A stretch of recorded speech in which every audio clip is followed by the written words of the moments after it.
At aking inihahayag sa linggong ito na mabuksan ang iyong mga espiritual na mata, na mabuksan ang iyong mga espiritual na tenga upang malinaw mong marinig ang tinig ng banal na espiritu. Naway malinaw mong makita ang direksyong itinuturo niya sa iyo, ang direksyon tungkol sa iyong pagtawag at tungkulin. Naway ito ay mahayag.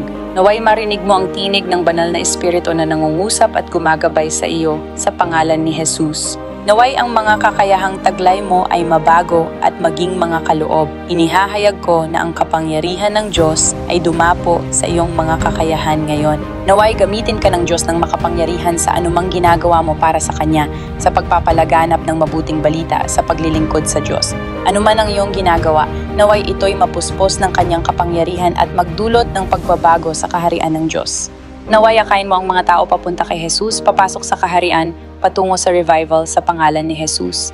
Naway mapawi ang lahat ng kalituhan sa iyong isipan, lalo na ang kalituhan ukol sa iyong pagtawag, at mapalitan ito ng kaliwanagan, kapayapaan, at malinaw na direksyon sa pangalan ni Jesus. Naway magkaroon ka ng layunin sa iyong puso mula sa araw na ito, at naway mag-alab ang iyong puso sa devotion at masidhing pagnanasa na paglingkuran si Jesus ng buong puso. Hayaan mong ang apoy na ito ay lalo pang lumakas sa iyong puso at huwag kailanman maglaho. Araw-araw naway ikaw ay mag-alab para kay Jesus sa paglilingkod sa Kanya.